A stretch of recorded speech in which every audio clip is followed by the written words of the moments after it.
everyone, welcome back to episode number 2 of Brown People Problems, a podcast where I, Nikita Sehgal, chat with my guests about what it means to navigate life while being brown. On today's episode, we're talking about oppression. What is oppression? What does it mean?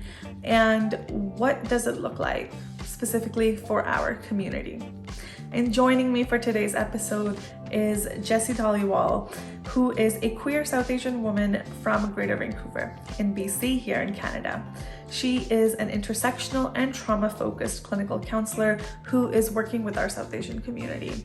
Jessie has founded the collective called Solidarity Therapy, a group of intersectional therapists doing the work to practice from an anti-oppressive lens. I am so excited to get into this conversation with Jessie today, and let's get started. Lovely. Thanks so much for joining me today, Jessie. It's really nice to have you here. Thank you for having me. Of course. For our listeners, Jessie and I went to university together. We were doing our master's in Vancouver, and we've just stayed in touch ever since. It wasn't that long ago, but, time flies. Yeah. Yeah.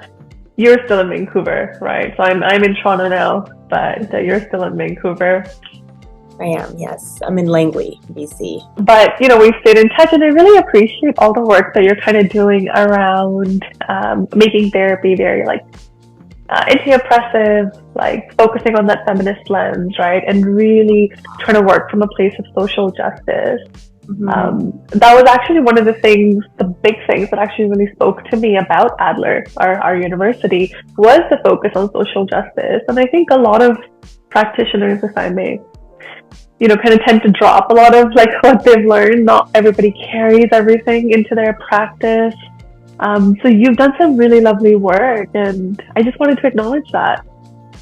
Thank you, Nikita. It's very heartwarming to hear speak about all that. And yourself as well. I love following your page with the inclusive therapist or therapy? Therapy. Yeah. Therapy. Yeah, and you bring in that lens as well with social justice and anti-oppression and really towards our South Asian community. So it's lovely to see that you're also keeping the roots of our Adlerian school focus very much alive in your work.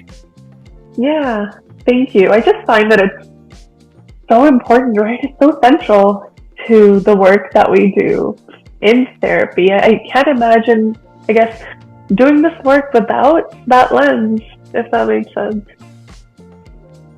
Yeah, I feel the same way. I mean, I am quite a trauma-focused therapist, and oppression is traumatic in so many ways. It causes anxiety, it causes stress, so.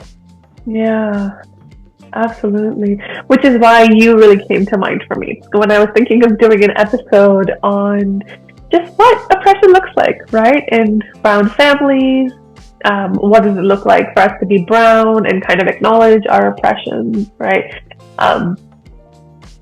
It's not, I think, a term that is maybe in everyone's vocabulary, and it's not a term that I think a lot of people really have to think about or even come to terms with. So I was really hoping to talk about that today on this episode of Brown People Problems. Mm-hmm. Yeah, I would love to talk a bit more about oppression as well. Yeah. Can you, for our listeners and our viewers who maybe aren't too familiar with this term, or maybe they don't understand it entirely, can you tell us what really is the definition of oppression and the context maybe of the South Asian community as well? Yes, great question. So I think often, and in our training too, oppression is defined through its juxtaposition of privilege. So oppression is what privilege is not. And that's kind of what came up in our training. We would look at our oppressions and privileges. And I think it's really important to highlight that it's about power. It's about power in a socio-political context. So it's about power in everyday life. Right. Yeah. And recently, our clinic, we did a anti-oppressive workshop with another Adlerian colleague. Her name is And that was kind of the definition she brought up was like, this is about power. And when we look at power, so I think we have to have a bit of a discussion then about the land that we're on. And I mean, brown people, so let's start at the roots. And this land that we're on, it's colonized. It's colonized land by white Western folks. So it brings up genocide by European settlers. So this is all oppression. And now if we're going to look at privilege, like our privilege here is that we are uninvited settlers and we're able to settle on this land. So I think it's really important that we look at so-called Canada and look at the oppressions and privileges that just began as this colonization project, if you want to call it, was created. And I remember a few years ago, as a health practitioner, I went and did the Sanya's cultural safety training, and I think you had looked at it. I'm not sure if you had a chance to look at it as well with Indigenous folks. Right, yes. I remember you asked me about it. And if, somebody listening here is in healthcare, I really invite you to take that training, because it takes us even deeper into oppression and privilege. And after that training, I think that's when we can start working with Indigenous folks. So, in that training, I learned a lot more, because we went to schools, we went to institutions with education that was written by the colonizer. Right. And I don't know about your experience, Nikita, like my elementary, the history that I read, high school, the history and the, what was it called, social studies classes that I took. It was all written by the colonizer, and we had to memorize it, we had to write essays about it.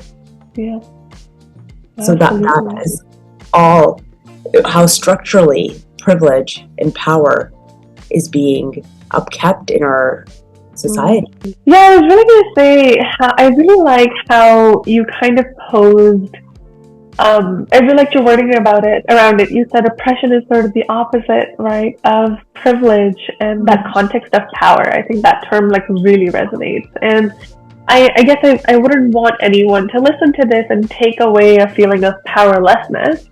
But I think it's still important to kind of talk about in what ways do we actually have power and do we not have power. I remember once I was having a conversation with someone in my life just around oppression, and they said something like, and this is a South Asian female, and they said something like, well, I'm not oppressed. And I think people often maybe confuse being repressed with oppression. And that's really important to bring up, because the example that I was making with the Indigenous folks and the land and cultural genocide and all of that is the oppression then of culture for them, but also the oppression of brown skin. So if you look at some of those early writings and ways that the colonizers spoke, it was savages, calling people with brown barbaric, and connecting that to having brown skin. And that was mainstream media. So when you bring up your example, sometimes it's hard because there's so many nuances. We're so complex now, and we're some steps away from what happened historically. So in some ways we have power as well. We have privileges, and in some ways we might still hold these socio-political oppressions that have been prescribed to us. Absolutely, yes. It's important to remember these are socio-political constructs, right? That come with some parts of our identities. And I think that is sort of the piece that I think a lot of people have difficulty with, because I think that makes a lot of us feel quite powerless, right, in the moment, to say, well, what do you mean? I create my reality. I create, what's sort of going on around me. And that can be sort of a hard thing to reconcile with. Yeah, I hear that, because we want to be agents. We want to think that we have a choice, and we do in so many ways. However, some of these things are bigger than us, like the example of the education that we took in elementary, then we were in high school. And I work with a lot of teachers, and I know that that's changing. I know a lot of South Asian teachers here in this area, they're bringing in different forms of learning to educate folks. However, that's bigger than us then. If, the information we're taking in is already biased. Yeah. Yeah, absolutely.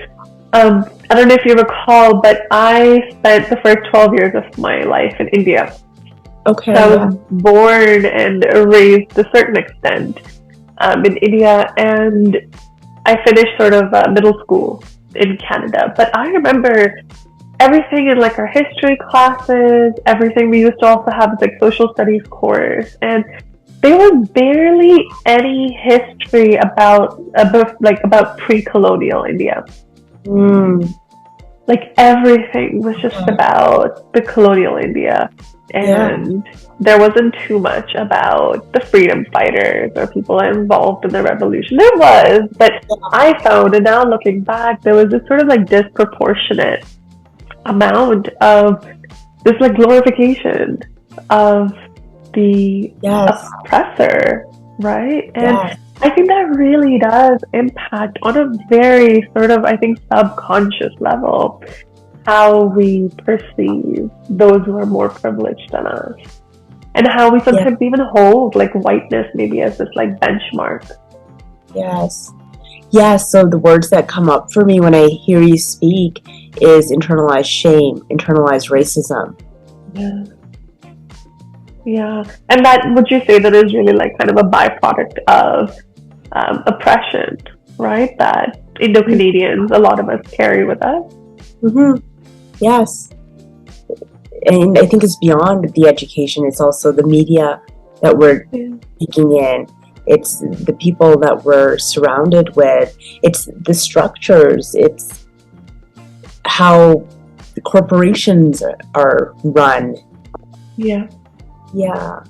And I really appreciate you bringing in your education experience, because it was about India being colonized by the British then. And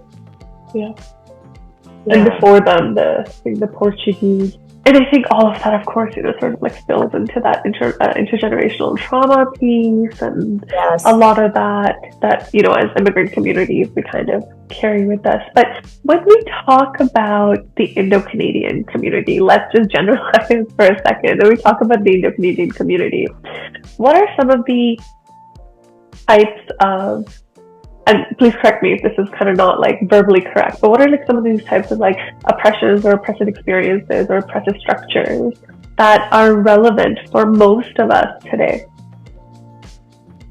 Yeah, when we talk about, so we're talking about the Indo-Canadian community in so-called Canada. Yeah, that's right. Yeah. So I think I would go back to like the point of immigration then. Yeah. To talk about that. And I would love to hear more about your experience, and I'll open it up by saying, in my undergrad, I had the privilege, so education is a privilege, of studying the immigration policy, and it was explicitly racist. And what are some of the things that Indo-Canadians now living in Canada still experience? And I think a lot of it can be traced back to some of these ripple effects. So if we're coming from land that was colonized by the Portuguese, then the British, now you're coming into land that is colonized again by Western or European folks, and you're settling in. So our parents, or if you're first generation immigrant yourself or settler, like what did you experience? So those experiences then have a ripple effect. So the racism that our parents experienced, the oppression, maybe it sounds something like they were promised that they would be able to practice their medicine. They were promised that they'd be able to practice the careers that they had in their homeland. Yet when they get here, there's so many loopholes. There's so many hoops to jump through. And we have often, it's become almost like a meme or a stereotype now, but is of that cab driver that actually has a lot of education. So how does that experience of oppression then? Power has been stripped away. How does that experience impact the offspring? Yeah. So I think that's in the generation that I've been working with, a lot of children of immigrant parents, that's what we're seeing is the effects of having parents that were in survival. Absolutely. Yeah. Absolutely. Yeah, parents that were just constantly busy putting food on the table and a roof over, their kids' heads. That, unfortunately, despite possibly their best intentions, led to some emotional neglect, led to emotional deprivation, perhaps led to missed conversations around religion, sex, consent, relationships. Right. So that's I think, a really important point, that immigrant experience and immigration stress and acculturation stress really can be quite oppressive. Yes. Yeah, absolutely. Yeah.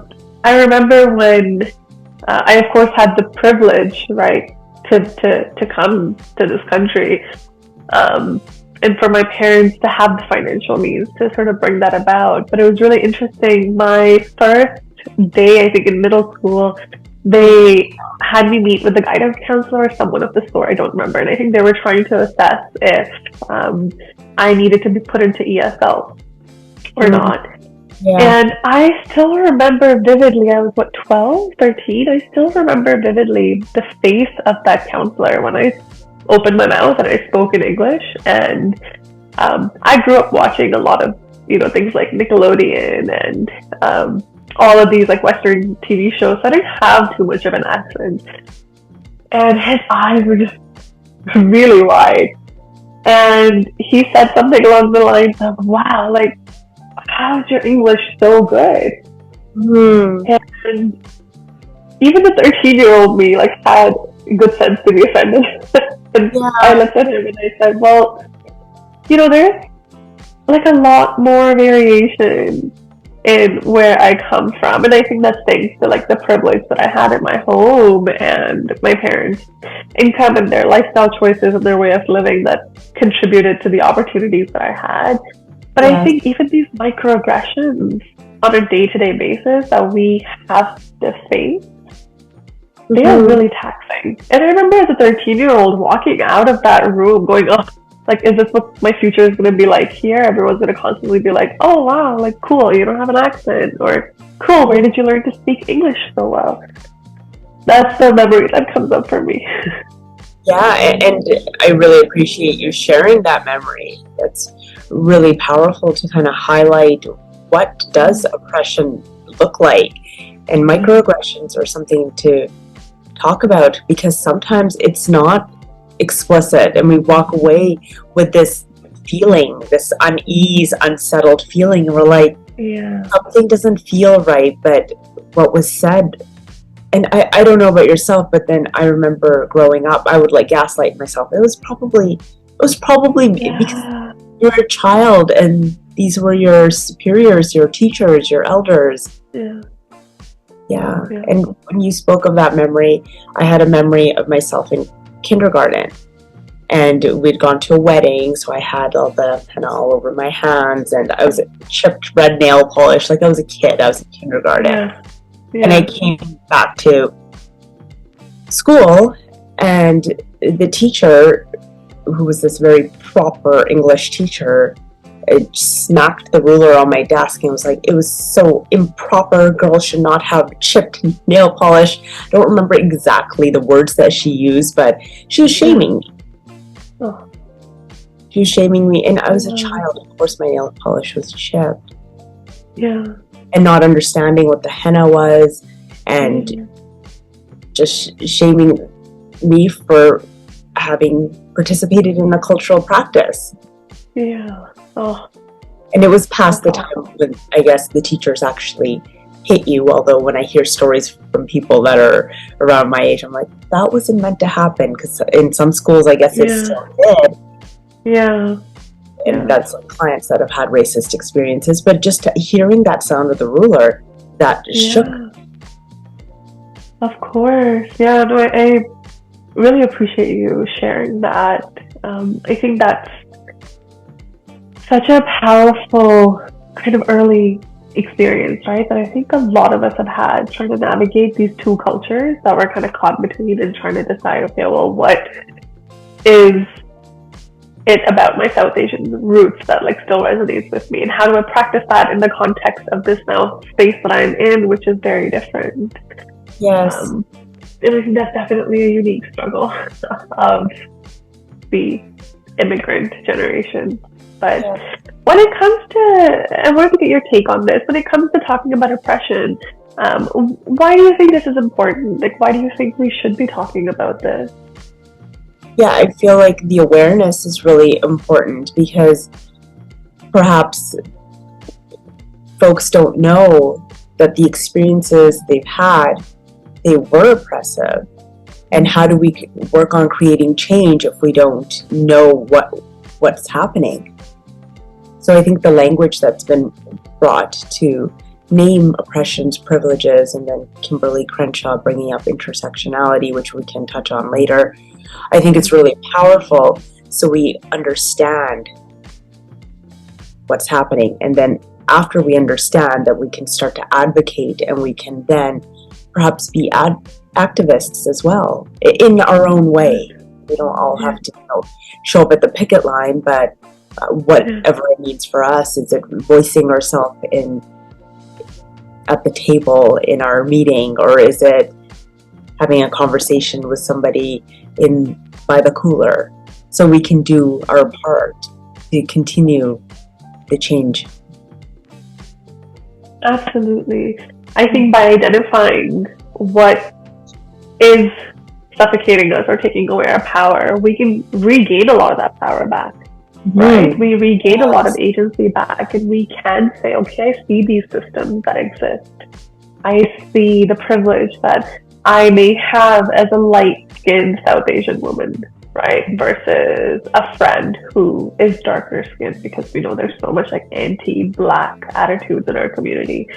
But I also see how, as a woman and as a South Asian woman, I might be oppressed in different systems, right? So I do agree that I think it definitely is really important to highlight this. Again, not to discourage us or not to kind of create this like spiral of helplessness, but to really take ownership of it and see and practice that agency. Yeah, so to just stand in our power. And I just really love a lot of the folks that I see, they want to create change for the next generation. And that's such a powerful piece. And create change for us as well. Yeah. And when you were speaking there, it really brought up, yes, there's a lot of systemic oppression when it comes to the mainstream Canada, like however you want to define Canadian culture, but I'm talking about systems, I'm talking about corporations, I'm talking about institutions. There is a lot of structural injustice. There's a lot of structural oppressions that are still written within, and the way things are practiced as well. And there's also, when it comes to our community, there's oppressions within our South Asian community. Absolutely. When you said, the light-skinned woman, that's highlighting power and privilege and oppression in two different intersections there. Yeah, absolutely. For our listeners, do you mind sharing a couple examples of structural oppressions that are, in your opinion, like in place in sort of like the larger Canadian society, just so someone in case is like wondering, well, I don't know what that looks like? Yeah, I mean, the example of our education is one. And I mean, I know that a lot of teachers that I have the privilege of sitting with, they're working on creating change there. When it comes to other ways that we're seeing oppressions is maybe the career or the job force. So we know that in the South Asian community, education is really prioritized and held to a high standard. And I still get clients, they come in and they've become the engineer. They're a brown woman and they're an engineer and they're there. And they're noticing that, well, within this, why am I hearing misogynist jokes from Joe over there? And why is my manager or the CEO or whoever, why are they saying, oh, that's just how Joe is? Yet we took this DEI training. I sat through it as a colored woman, this training where I learned about diversity, equity, and inclusion, taught by a white woman. So yeah, those are some examples of how we're still seeing it structurally. So a lot of corporations, there's been this movement since maybe what's happened through the pandemic. So with Black Lives Matter, and then also in Canada, all of the residential school uncoverings that happened, it really prompted a lot of corporations to go and get diversity, equity, inclusion type trainings. And social justice, anti-oppression, it cannot be taught in a 2-hour training. Right. I have an undergraduate degree in women's studies. That took 4 years, a double joint major with psychology, but that took years to get through all of the readings and the understanding of the ways structurally and historically that folks have been oppressed. So these corporations are going and doing these 2-hour trainings and checking it off their little list, yet what is changing? I don't that's a know really good point. I don't know if you've had clients, South Asian clients, brown clients, talk to you about this, but I'm hearing that things are not really changing. It's just the training certification is now on their LinkedIn. Yeah, absolutely. I think about, people who've come to me with their stories who may be in like management roles as like people of color, right? As women of color. And their experience of that, I think it's very similar to the one that you have shared. And I think it's almost, the disappointment almost feels heavier, I think, for the South Asian community.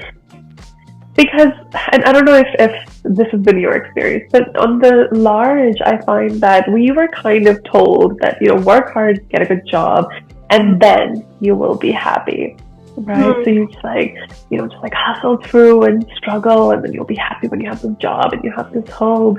And then we do all of those things. And then at like 25, 20, you get to this place, you're like, okay, I did all of that. But now I don't feel any different. I don't feel any happier. I just feel more stressed and more burnt out. Oh, and now there's also discrimination at work. Like everything that I worked for. And it just feels even more heavier and disappointing. Yeah, and I can hear how our parents then, they really wanted us to get high achieving careers so that we would be financially stable. And in their lens, perhaps, that financial stability would equal happiness. And it is a privileged place for us to sit here and recognize that there's so much more that needs to be done, because if our parents were then in survival, financial stability to them did look like the way out. Yeah. Absolutely. I think the biggest portion of the immigrant population, tends to be more like middle class, right? So they maybe don't have a ton of financial wealth. And so achieving that wealth is a form of like freedom, is a form of security, is a form of stability. Yes. And coming from some of these like South Asian like countries where you really had to fight like tooth and nail, right, to kind of bring that for your family, and there were so many other barriers and roadblocks in place. I totally agree that that can really seem like the ultimate goal. Yeah. And that really makes me think about then how the next generation kind of has to do this work around unpacking what we've learned, unlearning some of it, Yes. and then learning new practices, right, of being and of moving forward. Yeah. Yeah, there is a lot of heavy work, like you were saying, for the generation. Yeah, absolutely. And a lot of people doing the work too. I feel privileged to have this opportunity to sit with so many South Asian folks, mostly women in my practice. There are some men. We actually have another clinician who works really well with South Asian men. So my practice is a lot of women, and they're coming in and they're doing the hard, heavy lifting of unpacking the traumas that they experienced in their childhood home, not wanting it to carry forth to their own children. Yeah. And even just us sitting here today and talking about this, I think we also have the privilege to be able to access these platforms, to have these conversations on platforms like podcasts, YouTube, and to create more of a conversation around this. Absolutely. And I think it's so powerful because it creates accessibility. Because, let's face it, counseling isn't accessible to everybody. I think it is a financial privilege, or some people have great benefits. Again, it's from their career, so it's from financial privilege as well. Mm-hmm. So to make the discourse and the dialogue more accessible, I think that's really powerful. So I really appreciate what you're doing. Thank you.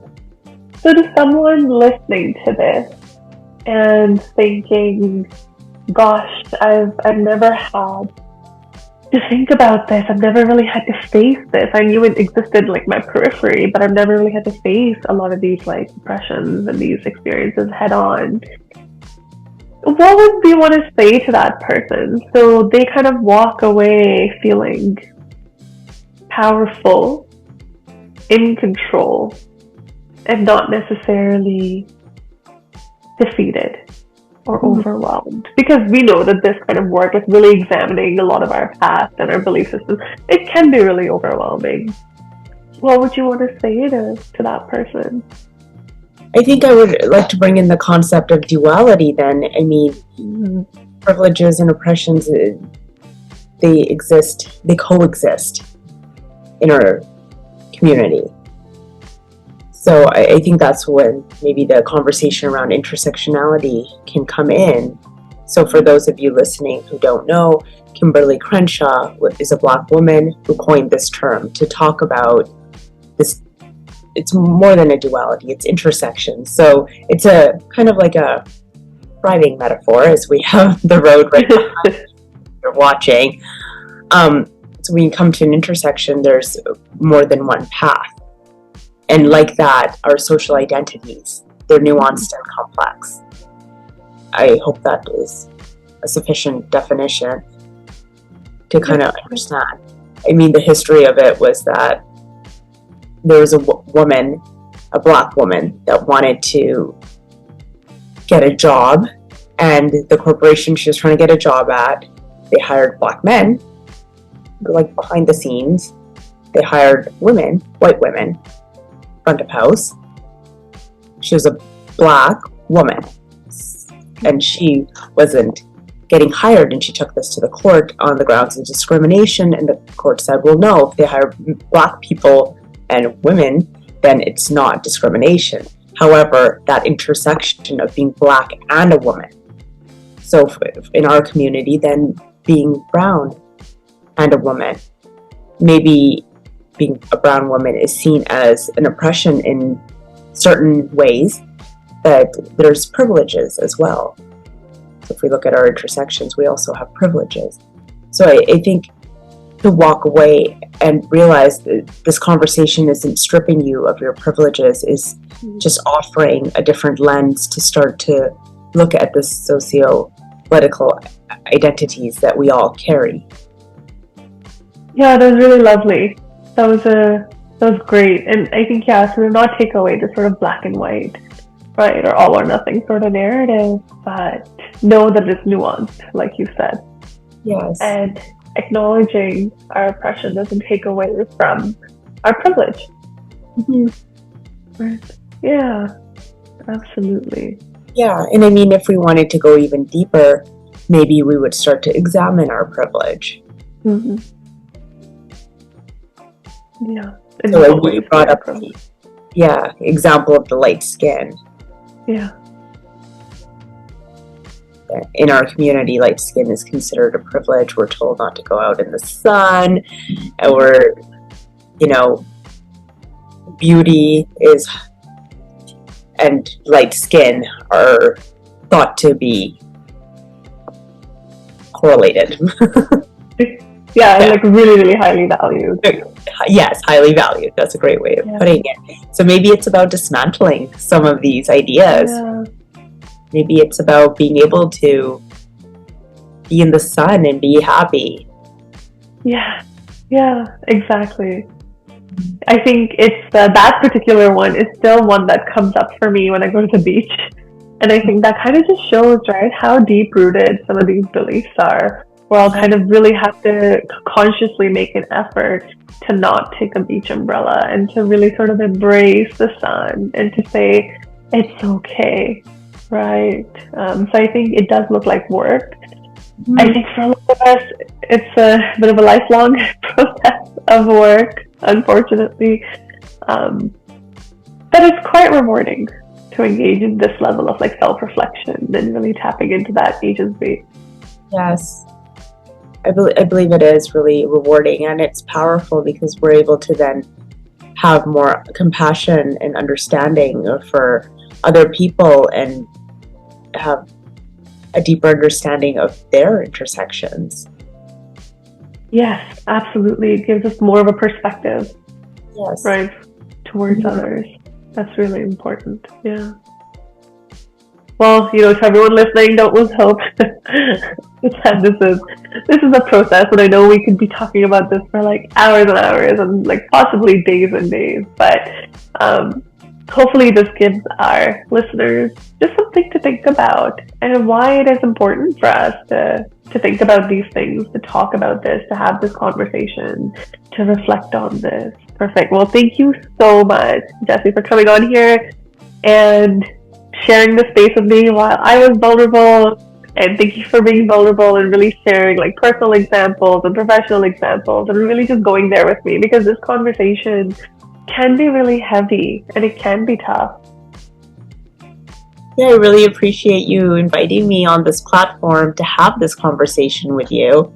And I love how you're making it accessible to folks to start talking about the things that we work on in our sessions and we learned in our grad school, and for a lot of us, I don't know all of us, but we continue to do these trainings and learn, but to bring that to everybody so we can all start to look at things in a different lens and in a different way. Yeah, absolutely. Oppression is a really big brown people problem, so I'm glad we're able to dedicate some time to it today. For anyone wanting to get in touch with Jessie or wanting to look more into her, I will have all of the information in the description box, all of the links, so you can get in touch with her if you would like. And thank you once again, Jessie, for joining me. Oh, thank you, Nikita, for having me. Yeah. Guest and the host of Brown People Problems do not offer individualized therapeutic advice, and our conversations should not be interpreted as such. This podcast is not a replacement for therapy. This podcast exists for educational purposes only. Please consider your circumstances and engage with the content mindfully.